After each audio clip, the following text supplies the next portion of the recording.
मैं हूं आपका दोस्त गजेंद्र कुमार और स्वागत करते हैं आपका YouTube channel engineer Gajendra Kumar पर। चलते हैं, आज सीखने वाले हम लोग फैक्टोरियल को कैसे सॉल्व करें। फैक्टोरियल को किस तरीके से सॉल्व किया जाता है वो मैं आपको आज बताता हूं।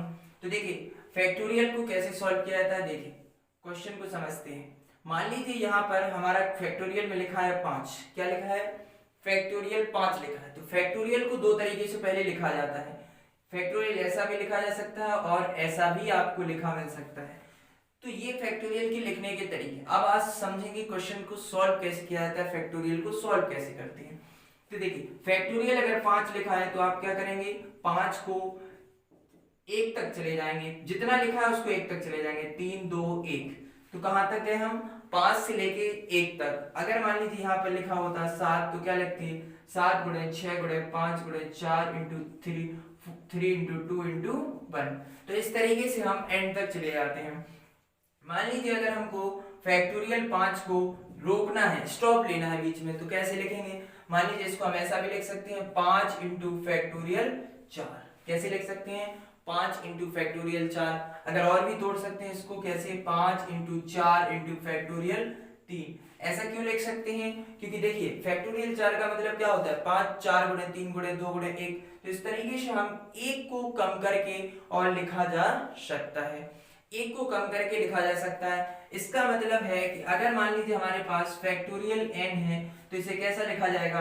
फैक्टोरियल n, पहले n minus 1, n minus 1 factorial. यहाँ पर भी रोक सकते हैं, चाहे तो और सॉल्व कर सकते हैं, n इंटू n माइनस 1 और n माइनस 2 और n माइनस 3 और डॉट डॉट डॉट, इसी प्रकार से n माइनस 4 और यहाँ पर भी रोक सकते हैं और डॉट डॉट डॉट। इस तरीके से कहाँ तक जा सकते हैं? 1 तक जा सकते हैं। तो इस तरीके से हम फैक्टोरियल को सॉल्व करते हैं। ये हमारा तरीका फैक्टोरियल को सॉल्व करने का। अब हम समझते हैं क्रमचय संचय को किस तरीके से सॉल्व किया जाता है। तो यहाँ पर हमने समझा कि फैक्टोरियल को किस तरीके से सॉल्व किया जाता है, किस तरीके से लिखा जा सकता है। तो देखिए, क्रमचय संचय को किस तरीके से सॉल्व करें वो देखते हैं आज।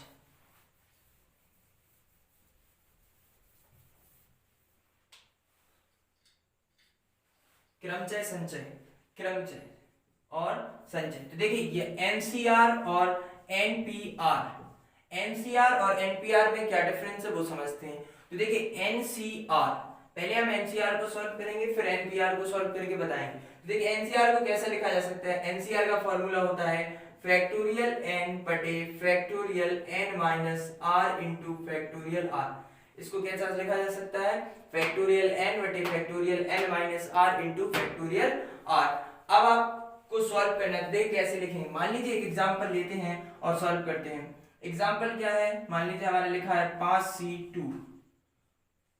5c2 को किस तरीके से सॉल्व करें, देखिए 5 मतलब n की वैल्यू 5 है और r की वैल्यू 2 है। तो देखिए n यहाँ पर क्या होता है? फैक्टोरियल n मतलब factorial 5 divided by factorial n minus r, 5 minus 2 into factorial r मतलब फैक्टोरियल 2। तो ये क्या हो जाएगा? 5 इंटू, हमने क्या कहा था, इसको क्या लिखा जा सकता है? 5 into 4 into 3 into 2 into 1। And तक जा सकते हैं, इसको रोक भी सकते हैं। 5 इंटू 4 इंटू फैक्टोरियल 3 यहाँ पर भी लिख सकते हैं। देखिए 5 में से 2 गए, कितना बचा? Factorial 3 into factorial 2। यहां तक हमने क्यों रोक दिया? क्योंकि यहां से यहां एक दूसरे से डिवाइड हो जाएगा, तो जब ये कट जाएगा तो क्या आ जाएगा? 5 इंटू 4 और डिवाइडेड बाय, इसको कैसे लिख सकते हैं? 2 इंटू 1। 2 से डिवाइड करिए, 2 कितना आएगा? 2 पंचे 10। तो ये हो गया आपका फैक्टोरियल सॉल्व। इस तरीके से हम लोग को क्रमचय को सॉल्व करना होता है। चलते हैं एक आध और एग्जांपल लेते हैं जिससे सब क्लियरली आपको समझ में आ जाएगा किस तरीके से सॉल्व किया जाता है इनको। ठीक है, अगला एग्जांपल एक और लेते हैं। मान लीजिए 10c5। मान लीजिए हमारे पास है सवाल 10c5। 10c5 को किस तरीके से सॉल्व करें? देखिए यहाँ पर n की वैल्यू यहाँ पर 10 हो गई है और r की वैल्यू 5। तो क्या करेंगे? फैक्टोरियल n मतलब फैक्टोरियल 10 डिवाइडेड बाय फैक्टोरियल 10 में से कितने घटाने? r, r मतलब 5 इंटू फैक्टोरियल 5। सॉल्व करिए इसको। देखिए 10 से कहां तक जाना है? 10 में से 5 गए 5, यानी फैक्टोरियल 5 पे रोकना है। तो क्या हो जाएगा? 10 into 9 into 8 into 7 into 6 into क्या लिख सकते हैं फैक्टोरियल 5 को रोक सकते हैं। यहाँ पे हो जाएगा फैक्टोरियल 5 इंटू फैक्टोरियल 5 से 5 को काट दीजिए 10 into 9 into 8 into 7 into 6 divided by 5 को कैसे लिख सकते हैं 5 into 4 into 3 into 2 into 1 divide कर दीजिए 2 3 6 6 से 6 कट गए 4 दूनी 8 5 दूना 10 क्या बचा 2 9 इंटू 2 इंटू 7 तो 2 दूनी 4 4 7 28 28 गुणे 9 8 72 और 9 दूनी 18 और 7 25 कितना आ गया 252। तो इस तरीके से हम फैक्टोरियल को सॉल्व करते हैं और एनसीआर को सॉल्व कर सकते हैं। चलिए अगला हम समझते हैं एनपीआर को कैसे सॉल्व किया जाता है। एनपीआर एनपीआर को किस तरीके से सॉल्व किया जाता है। एनपीआर देखिए एनपीआर एनपीआर को हम किस तरीके से लिखते हैं factorial n divided by factorial n minus r. ये होता है फैक्टोरियल एनपीआर को सॉल्व करने का तरीका। तो देखिए एक एग्जांपल लेते हैं उससे समझते हैं किस तरीके से लिखें। मान लीजिए यहाँ पर लिखा 5C3 क्वेश्चन को सॉल्व करना है 5P3 क्या 5P3 तो देखिए कैसे लिखेंगे n का मान 5 है यहाँ पर r का मान 3 है तो क्या हो जाएगा factorial 5 divided by factorial 5 minus 3 देखिए कैसे लिखे 5 इंटू 4 इंटू 3 इंटू फैक्टोरियल 2 क्योंकि यहाँ पे 5 में से 3 जाएंगे कितना बचा फैक्टोरियल 2 से 2 डिवाइड कर दीजिए 5 का 20 दिया 60 कितना आ गया आंसर 60। इस तरीके से एनपीआर को सॉल्व किया था। मान लीजिए एक और एग्जांपल लेते हैं उससे समझते हैं। यहाँ पर मान लीजिए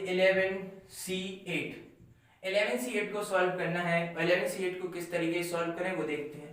तो 11C8 को क्या लिखेंगे factorial 11 divided by factorial 11 minus 8 क्या लिखा जाएगा फैक्टोरियल 11 माइनस 8। तो 11 में से 11 इंटू 10 गुणे 9 गुणे 8 गुणे 7 गुणे 6 इंटू 5 और इंटू 4 इंटू फैक्टोरियल 3 8 में से माइनस करिए कितना है 11 में से 8 गए फैक्टोरियल 3 से 3 कैंसिल करिए इसका मल्टीप्लाई करेंगे तो जो भी आंसर आएगा वो आपका आंसर होगा। तो इस तरीके से हम फैक्टोरियल एनपीआर को सॉल्व करते हैं और एनसीआर को सॉल्व करना सीखा।